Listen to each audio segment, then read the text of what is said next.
Hello बच्चों, Gangwar institute में आप सभी का एक बार फिर से स्वागत है। मैं हूं डॉक्टर हरिओम गंगवार। बच्चों, नीट के लिए एनसीईआरटी लाइन बाय लाइन में अब हम लोग चल रहे हैं अगले चैप्टर में, दैट इज ह्यूमन रिप्रोडक्शन। अब ह्यूमन रिप्रोडक्शन में जो सबसे इंपॉर्टेंट पॉइंट हो हम लोग यहाँ पर डिस्कस करेंगे। तो सबसे पहले कुछ बातें यहाँ पर समझ लेते हैं कि ह्यूमन सेक्सुअल रिप्रोडक्शन करते हैं एंड वीवी पैरस होते हैं। वीवी पेरी मैमल का फीचर, वैसे एक मैमल एक्सेप्शन है, ऑर्निथोरिंकस या प्लेटिपस। अब ह्यूमन में रिप्रोडक्टिव इवेंट में क्या क्या आता है? फॉर्मेशन ऑफ गैमीट, जिसे गैमिटोजेनेसिस कहते हैं। स्पर्म का फॉर्मेशन मेल में, ओवम का फॉर्मेशन फीमेल में। Transfer of sperm into the female genital tract vagina में, जिसे इंसेमिनेशन कहते हैं। Fusion of male and female gamete, जिसे फर्टिलाइजेशन कहते हैं, leading to formation of zygote. This is followed by formation and development of blastocyst and its attachment to uterine wall. तो जब blastocyst uterine wall से attach होता है तो इसे इम्प्लांटेशन कहते हैं। उसके बाद एम्ब्रियोनिक डेवलपमेंट होता है, जिसे जेस्टेशन कहा जाता है, और डिलीवरी ऑफ बेबी को पार्चुरेशन का नाम दिया जाता है। अब ये जो रिप्रोडक्टिव इवेंट होते हैं प्यूबर्टी के बाद स्टार्ट होते हैं, और मेल और फीमेल के रिप्रोडक्टिव इवेंट में कई डिफरेंसेस होते हैं। जैसे स्पर्म फॉर्मेशन ओल्ड पर्सन में भी चलता रहता है, ओल्ड मैन में भी चलता रहता है, लेकिन ओम का जो फॉर्मेशन है ये ओमेन में करीब 50 साल की उम्र पे बंद हो जाता है, जिसे मीनोपॉज का नाम दिया जाता है। तो सबसे पहले हम बात करेंगे मेल रिप्रोडक्टिव सिस्टम के बारे में, जो कि पेल्विस रीजन में लोकेटेड होता है। मेल के रिप्रोडक्टिव सिस्टम में एक पेयर टेस्टिस होते हैं, इसके अलावा एसेसरी डक्ट होती हैं जो हम पढ़ेंगे, एसेसरी ग्लैंड होंगी, और एक्सटर्नल जेनिटेलिया होंगे। जो टेस्टिस हैं ये प्राइमरी सेक्स ऑर्गन हो जाएंगे। टेस्टिस प्राइमरी सेक्स ऑर्गन है जो कि स्क्रॉटम में सिचुएटेड होते हैं, एब्डोमिनल कैविटी के बाहर। स्क्रॉटम लो टेम्परेचर मेंटेन करता है बॉडी टेम्परेचर से 2 से 2.5 डिग्री सेल्सियस कम, और ये स्पर्मेटोजेनेसिस के लिए जरूरी होता है। टेस्टिस ओवल होते हैं, जिनकी लेंथ होती 4 से 5 सेंटीमीटर और विथ होती 2 से 3 सेंटीमीटर। टेस्टिस के ऊपर डेंस कवरिंग पाई जाती है, और हर टेस्टिस के अंदर 250 कंपार्टमेंट होते हैं, जिन्हें टेस्टिकुलर लोब्यूल कहा जाता है। हर टेस्टिकुलर लोब्यूल के अंदर 1 से 3 सेमिनीफेरस ट्यूब्यूल होते हैं, और यहीं पर स्पर्म का फॉर्मेशन होता है।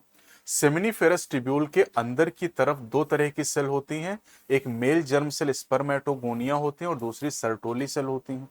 ये जो मेल जर्म सेल हैं इन्हीं में मियोसिस होने से स्पर्म बनता है, और सर्टोली सेल जो होती हैं ये न्यूट्रिशन प्रोवाइड करती हैं जर्म सेल को। अब सेमिनीफेरस ट्यूब्यूल के बाहर का जो रीजन होता है उसे इंटरस्टिशियल स्पेस कहा जाता है, और इसके अंदर ब्लड वेसल होती हैं, इंटरस्टिशियल सेल होती हैं, जिन्हें लेडिक सेल भी कहा जाता है। और लेडिक सेल सिंथेसाइज करती टेस्टिकुलर हार्मोन को, जिन्हें एंड्रोजन कहते हैं। सबसे कॉमन एंड्रोजन टेस्टोस्टेरोन हो जाएगा। इसके अलावा कुछ इम्यूनोलॉजिकली कॉम्पिटेंट सेल भी इंटरस्टिशियल स्पेस में पाई जाती हैं। मेल सेक्स एसेसरी डक्ट की बात करें तो इसमें रेटिटेस्टिस, वासाई फ्रेंसिया, एपिडिडाइमिस और वास डिफरेंस आते हैं। प्रॉपर सीक्वेंस में आपको याद करना है, ठीक है। सेमिनीफेरस ट्यूब्यूल जो होते हैं बेटा, ये ओपन करते हैं रेटिस टेस्टिस से होते हुए वासाई फ्रेंसिया में, और जो वासाई फ्रेंसिया है ये टेस्टिस से बाहर निकलते हैं और एपिडिडाइमिस में ओपन करते हैं। एपिडिडाइमिस जो होता है ये वास डिफरेंस में खुलता है जाके, जो एब्डोमेन में असेंड करते हैं और यूरिनरी ब्लैडर के ऊपर लूप बनाते हैं। अब जो वास डिफरेंस है, vas deferens receive a duct from seminal vesicle and open into the urethra ejaculatory duct. अब ये जो डक्ट हैं ये स्पर्म को ट्रांसपोर्ट करती हैं और स्टोर करने का काम करती हैं। Urethra originate from the urinary bladder and extend through the penis to its exterior opening called urethral meatus. यहाँ पर डायग्राम में आप देख सकते हैं यूरेथ्रल मीटस दिखाया हुआ है, और यहाँ पर ये यूरेथ्रा आपको दिखाया गया है। यहाँ पर आप देख सकते हैं कि जो वास डिफरेंस है, वास डिफरेंस सेमाइनल वेसिकल से डक्ट रिसीव करती है और इजेकुलेटरी डक्ट बनाती है, जो जाके यूरेथ्रा में ओपन कर जाती है। पेनिस की बात करें तो पेनिस मेल एक्सटर्नल जेनिटेलिया को रिप्रेजेंट करता है। ये स्पेशल टिश्यू से बना होता है जो पेनिस के इरेक्शन में मदद करता है, और जो पेनिस का एनलार्ज्ड एंड होता है उसे ग्लांस पेनिस कहा जाता है, जो कि लूज फोल्ड ऑफ स्किन से कवर्ड होता है, जिसे फोर स्किन के नाम से हम लोग जानते हैं। अब मेल एसेसरी ग्लैंड की बात करें तो 3 तरह की ग्लैंड है।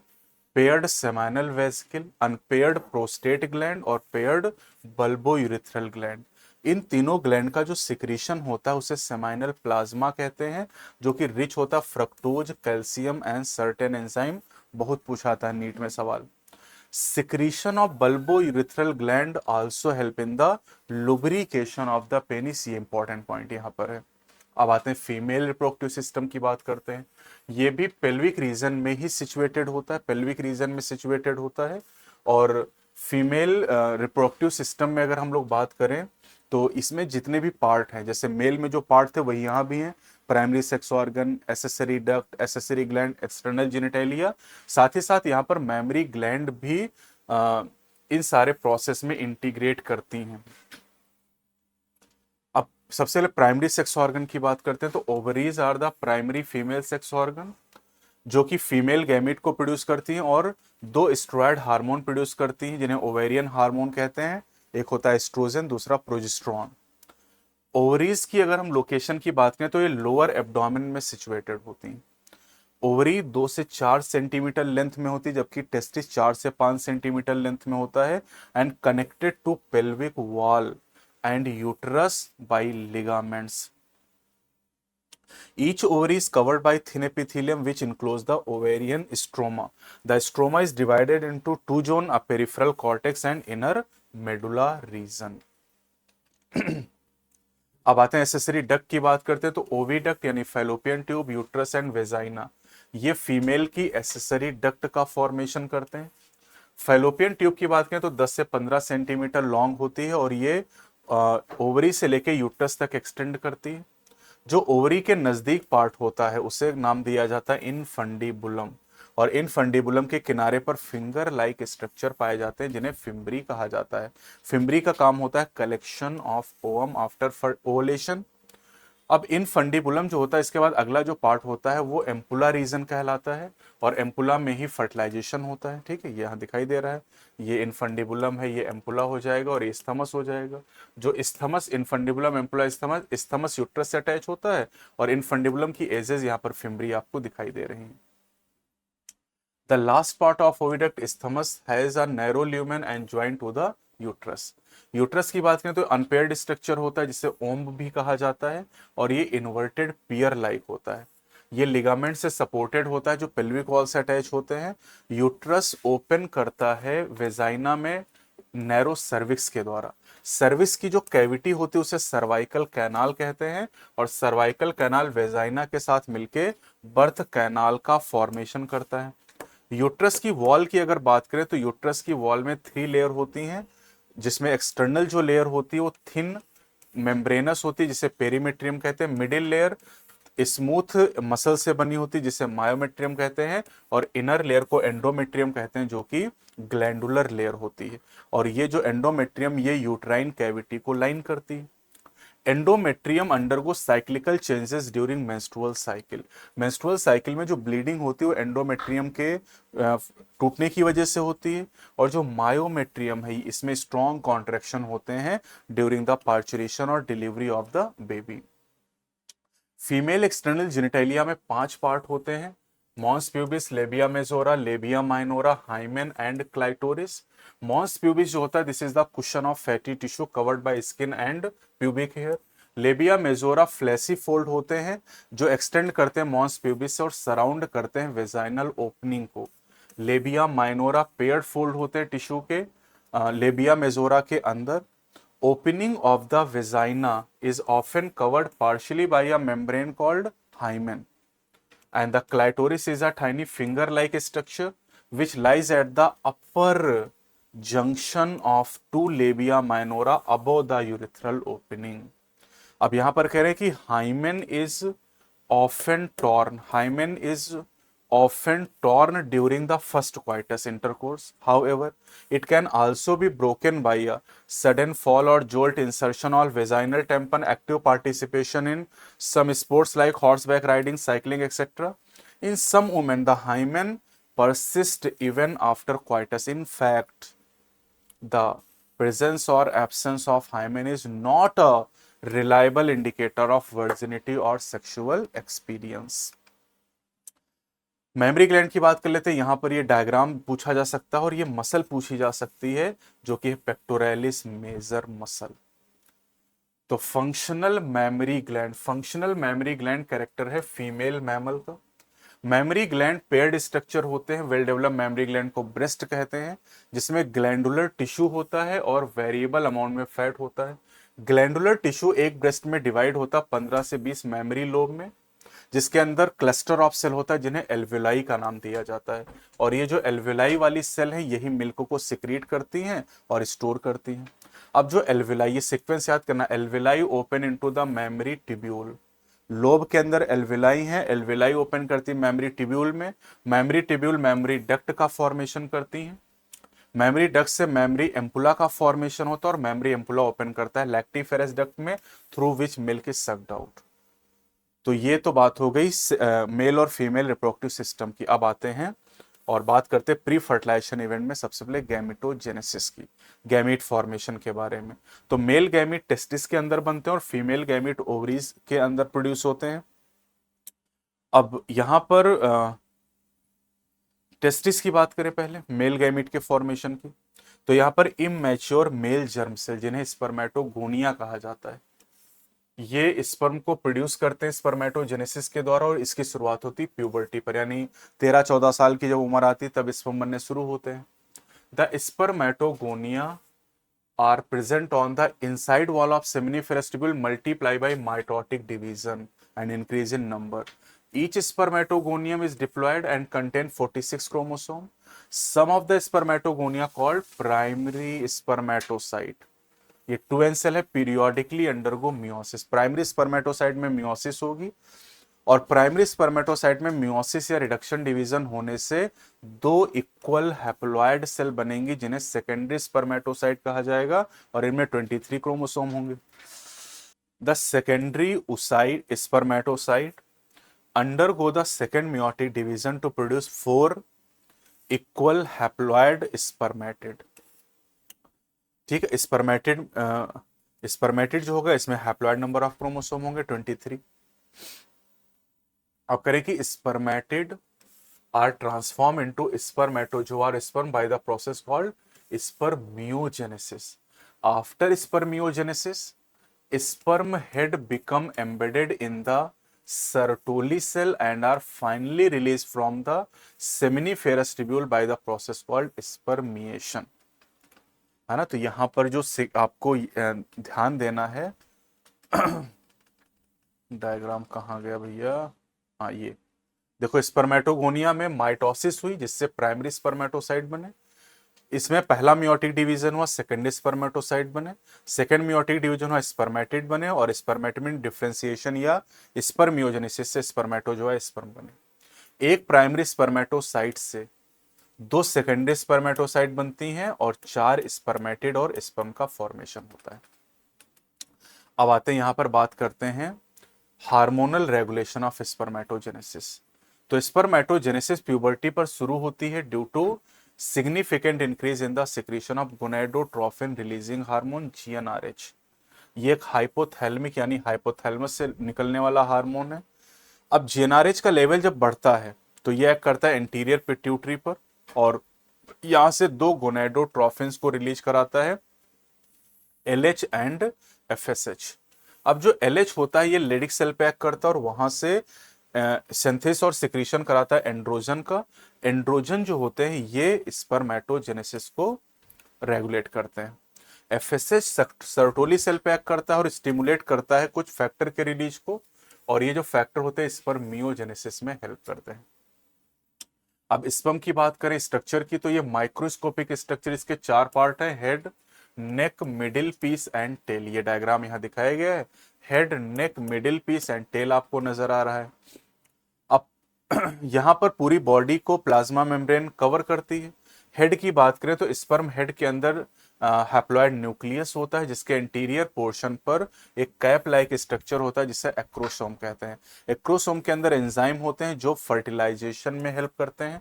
मिडिल पीस जो होता है उसके अंदर बहुत सारे माइटोकॉन्ड्रिया होते हैं जो एनर्जी प्रोड्यूस करते हैं स्पर्म के मूवमेंट के लिए या टेल के मूवमेंट के लिए, ताकि स्पर्म फर्टिलाइजेशन कर पाए, इसेंशियल फॉर फर्टिलाइजेशन। करें कि 200 से 300 मिलियन स्पर्म इजैकुलेट होते हैं एक बार में, और नॉर्मल फर्टिलिटी के लिए कम से कम 60% स्पर्म का नॉर्मल शेप और साइज होना चाहिए, और कम से कम 40% का में विग्रस मोटिलिटी होनी चाहिए, विग्रस मोटिलिटी होनी चाहिए। अब देखिए यहां पर करें, जो सेमाइनल प्लाज्मा है वो स्पर्म के साथ मिलके सीमेन का फॉर्मेशन करता, सीमेन का फॉर्मेशन करता है। The process of formation of mature female gamete is called oogenesis, और oogenesis कह रहे हैं कि मार्केटली स्पष्ट रूप से स्पर्मेटोजेनेसिस से डिफरेंट है। oogenesis की शुरुआत कब होती है? oogenesis की शुरुआत एम्ब्रियोनिक डेवलपमेंट स्टेज से हो जाती है, जबकि स्पर्मेटोजेनेसिस की शुरुआत जो होती है वो होती है प्यूबर्टी आने पर। तो एम्ब्रियोनिक स्टेज में क्या होता है? अ कपल ऑफ मिलियन, मतलब 2 million 20 lakh gamete mother cell यानी oogonia are formed within each fetal ovary. No more oogonia are formed and added after birth.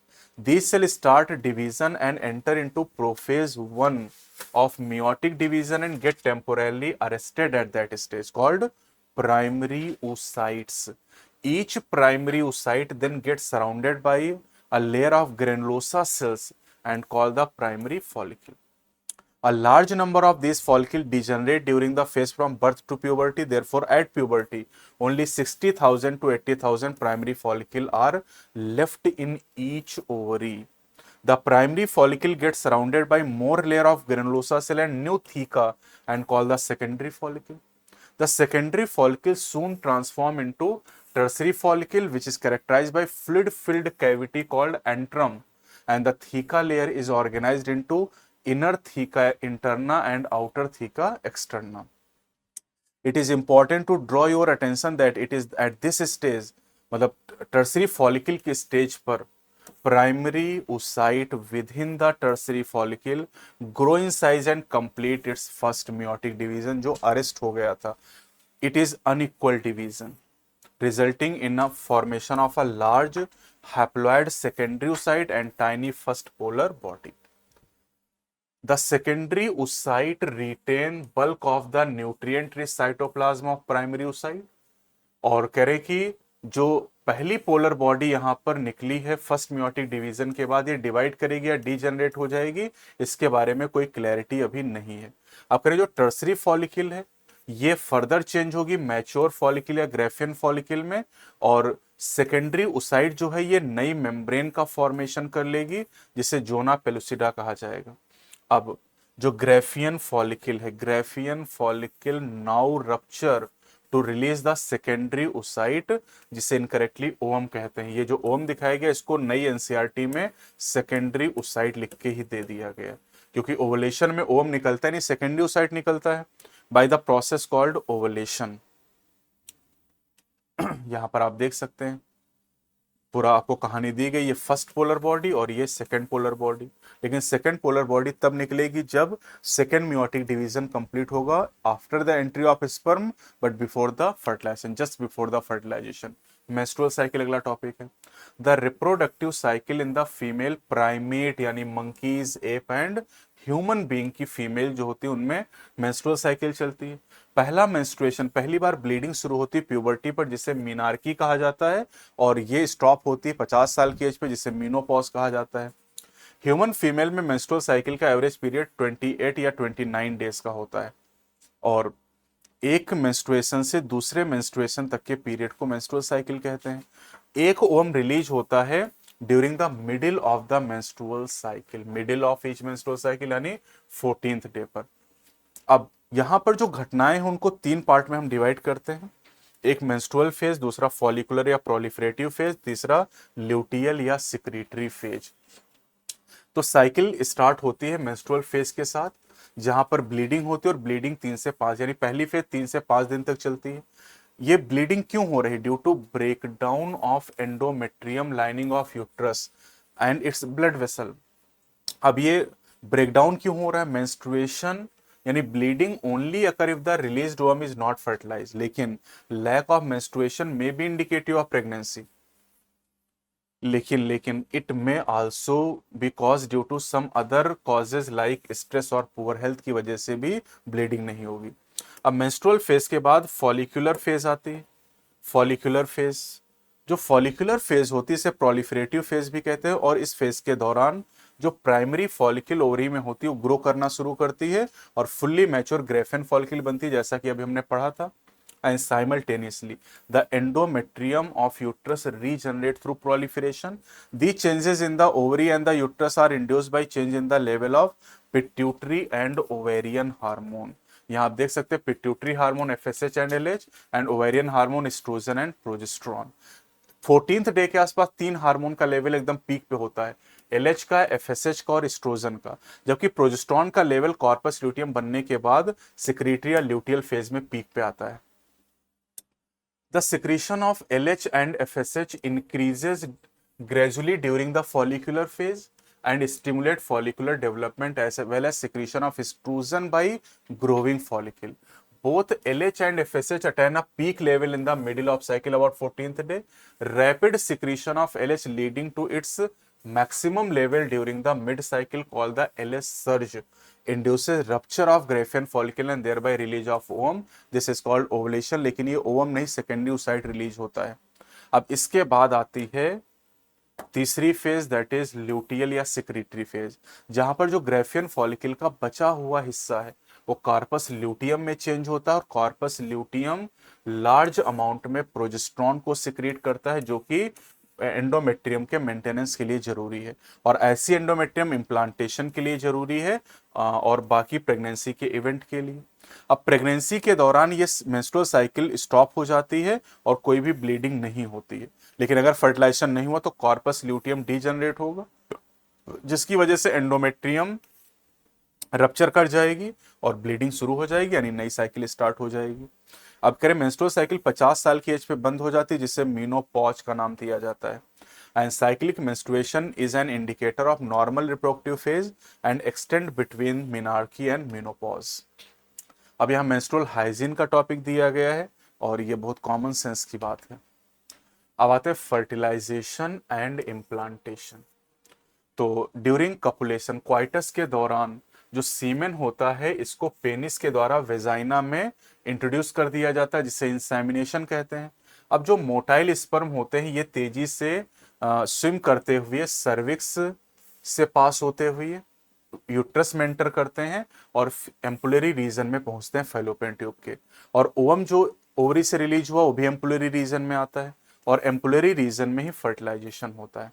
Fertilisation केवल तभी हो सकता है जब ओवम और स्पर्म एक साथ पहुंचे एम्पुलरी रीजन में, और इसीलिए हर कपुलेशन से फर्टिलाइजेशन और प्रेगनेंसी पॉसिबल नहीं है, क्योंकि ओवम तो मेंस्ट्रुअल साइकिल के 14th डे पर ही रिलीज होगा और उसी के आसपास अगर कपुलेशन होगा तो प्रेगनेंसी के चांसेस हैं, वो हम लोग पढ़ते भी हैं पीरियोडिक एब्स्टिनेंस वाला मेथड, 10वें से 17वें दिन के बीच में सबसे ज्यादा चांसेस होते हैं।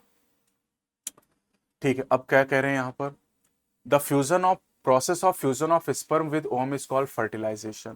During fertilization, a sperm come in contact with the zona pellucida layer of the ovum and induces changes in the membrane that block the entry of additional sperm. Thus, it ensures that only one sperm can fertilize an ovum. The secretion of acrosome help the sperm enter into the cytoplasm of ovum through the zona pellucida and plasma membrane. This induces the completion of meiotic division of the secondary oocyte, यानी sperm enter हो गया तब second meiotic division complete होगा। The second meiotic division is also unequal and result into the formation of second polar body and haploid ovum, या ootid नाम भी यहां दिया गया। अब दोनों फ्यूजन करेंगे और जाइगोट का फॉर्मेशन हो जाएगा। और सेक्स डिटर्मिनेशन में हम जानते हैं कि जो सेक्स ऑफ द बेबी है, sex of baby is determined by the father यानी sperm and not by the mother. अब जाइगोट बनने के बाद जाइगोट में माइटोटिक डिवीजन स्टार्ट हो जाते हैं और ये जाइगोट स्थमस के द्वारा यूट्रस की तरफ मूव भी करने लगता है। इन माइटोटिक डिवीजन को क्लीवेज कहा जाता है और इसके बाद में जो सेल बनते हैं उन्हें ब्लास्टोमियर कहा जाता है। और जाइगोट में डिवीजन के बाद 2, 4, 8, 16 डॉटर सेल इस तरीके से बनती जाती हैं। 8 से 16 सेल का जो एम्ब्रियो होता है उसे हम लोग क्या नाम देते हैं, उसे मोरुला का नाम दिया जाता है। और जो मोरुला होता है ये फर्दर ट्रांसफॉर्म होकर ब्लास्टोसिस्ट का फॉर्मेशन करता है। और जो ब्लास्टोसिस्ट में ब्लास्टोमियर होती हैं ये अरेंज हो जाती हैं एक आउटर लेयर जिसे ट्रोफोब्लास्ट कहते हैं और एक इनर ग्रुप ऑफ सेल जिसे इनर सेल मास का नाम दिया जाता है। जो ट्रोफोब्लास्ट लेयर है ये एंडोमेट्रियम से अटैच हो जाती है, इम्प्लांटेशन में हेल्प करती है। और इनर सेल मास जो होता है ये एम्ब्रियो का फॉर्मेशन करता है। अटैचमेंट के बाद जो यूट्राइन सेल होती है डिवाइड करती हैं और ब्लास्टोसिस्ट को कवर कर लेती हैं और इस तरीके से ब्लास्टोसिस्ट एम्बेडेड हो जाता है एंडोमेट्रियम में और इसी को इम्प्लांटेशन कहा जाता है और यहीं से प्रेगनेंसी की शुरुआत हो जाती है। प्रेगनेंसी एंड एम्ब्रियोनिक डेवलपमेंट की बात करते हैं तो इम्प्लांटेशन के बाद फिंगर लाइक प्रोजेक्शन अपीयर होते हैं ट्रोफोब्लास्ट के ऊपर जिन्हें कोरियोनिक विलाई कहा जाता है। और ये कोरियोनिक विलाई सराउंडेड होते हैं यूट्राइन टिश्यू और मैटरनल ब्लड के द्वारा। कोरियोनिक विलाई और यूट्राइन टिश्यू आपस में मिक्स हो जाते हैं जिससे फॉर्मेशन होता है प्लेसेंटा का जिसे स्ट्रक्चरल एंड फंक्शनल यूनिट कहा जाता है डेवलपिंग एम्ब्रियो फीटस और मैटरनल बॉडी के बीच में। अब जो प्लेसेंटा होता है ये क्या करता है, placenta facilitate the supply of oxygen and nutrient to the embryo and also removal of carbon dioxide and excretious material produced by the embryo। Placenta connected होता है एम्ब्रियो से एक स्ट्रक्चर के द्वारा जिसे अम्बिलिकल कॉर्ड कहा जाता है which help in the transport of substances to and from the embryo. Placenta also act as an endocrine tissue and produces several hormone like human chorionic gonadotropin HCG, human placental lactogen HPL, estrogen, progestogen, etc. In the later phase of pregnancy, a hormone called relaxin is also secreted by the ovary। अब यहां पर ये ध्यान रखना कि HCG, HPL और relaxin produced होते हैं वुमेन में केवल और केवल प्रेगनेंसी के दौरान। प्रेगनेंसी के दौरान कई सारे हार्मोन जैसे एस्ट्रोजन, प्रोजेस्ट्रॉन या प्रोजेस्ट्रोजन, कॉर्टिसोल, प्रोलैक्टिन, थायरॉक्सिन इनका जो लेवल है वो फीमेल के ब्लड में, माँ के ब्लड में कई गुना बढ़ जाता है। और ये बढ़ा हुआ लेवल फीटल ग्रोथ के लिए और जो मदर में मेटाबॉलिक चेंजेस हैं मेंटेनेंस ऑफ प्रेगनेंसी इनके लिए बहुत ज़्यादा जरूरी है। अब इम्प्लांटेशन के बाद जो इनर सेल मास है वो डिफ्रेंशिएट होता है और डिफ्रेंशिएट होके एक आउटर लेयर बनती है जिसे एक्टोडर्म कहते हैं और इनर लेयर को एंडोडर्म कहते हैं। इनके बाद में यहाँ पर मेसोडर्म नाम की तीसरी लेयर अरेंज हो जाती है। अब ये जो 3 जर्म लेयर हैं ये बॉडी के हर एक टिश्यू और ऑर्गन का फॉर्मेशन करते हैं। जो इनर सेल मास होता है बेटा इसमें जो सेल होते हैं उन्हें स्टेम सेल कहते हैं और इन स्टेम सेल के अंदर ये क्षमता होती है कि हर टिश्यू और ऑर्गन का फॉर्मेशन कर सकें। अब एम्ब्रियोनिक डेवलपमेंट के दौरान कौन कौन सी मुख्य घटनाएं होती हैं वो देख लेते हैं यहाँ पर हम लोग। तो हम ये जानते हैं कि जो प्रेगनेंसी होती है वो 9 मंथ की होती है और 9 मंथ की प्रेगनेंसी में सबसे पहले after 1 month of pregnancy the embryos heart is formed. Embryos heart बन जाता है और हार्ट बीट को हम स्टेथोस्कोप के द्वारा आसानी से सुन सकते हैं। By the end of second month of pregnancy the foetus develop limbs and digit. By the end of 12 week यानी 3 मंथ के बाद या फर्स्ट ट्राइमेस्टर के बाद most of the major organ system are formed. For example the limbs and external genital organs are well developed. पहला जो movement होता first movement of the foetus and appearance of hair on head are usually observe during the 5th month. By the end of about 24 weeks यानी end of second trimester या 6 month के बाद body is covered with fine hair, eyelids separate and eyelashes are formed. और फिर 9 month के बाद development पूरा हो जाता है और डिलीवरी होती जिसे पार्चुरेशन के नाम से जानते हैं। तो जो 9 महीने का पीरियड होता है उसे जेस्टेशन पीरियड के नाम से हम लोग जानते हैं और पार्चुरेशन के समय क्या होता है, vigorous contraction of uterus at the end of pregnancy causes expulsion और delivery of the fetus. This process of delivery of fetus और child birth is called parturition. Parturition is induced by complex neuro endocrine mechanism. The signal for, बहुत important question है, parturition originate from the fully developed fetus and placenta, 2 बार NEET में पूछा गया है, which induce mild uterine contraction called fetal ejection reflex. This triggers release of oxytocin from the maternal pituitary. Maternal माँ की pituitary से oxytocin निकलता है. Oxytocin act on the uterine muscle, जो मायोमेट्रियम स्मूथ मसल वहां पर एक्ट करता है, and causes stronger uterine contraction which in turn stimulate further secretion of oxytocin.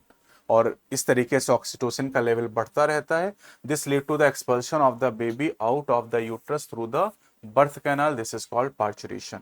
और बच्चे की डिलीवरी के बाद प्लेसेंटा को भी एक्सपेल कर लिया जाता है यूट्रस से. अब बच्चे के जन्म के बाद मेमरी ग्लैंड से मिल्क का सिक्रीशन होने लगता है, जिसे लैक्टेशन का नाम दिया जाता है. ठीक है, mammary gland start producing milk, this process is called lactation. और शुरुआत की कुछ दिनों का जो मिल्क होता है वो गाढ़ा और पीला होता है, जिससे कोलेस्ट्रम का नाम दिया जाता है.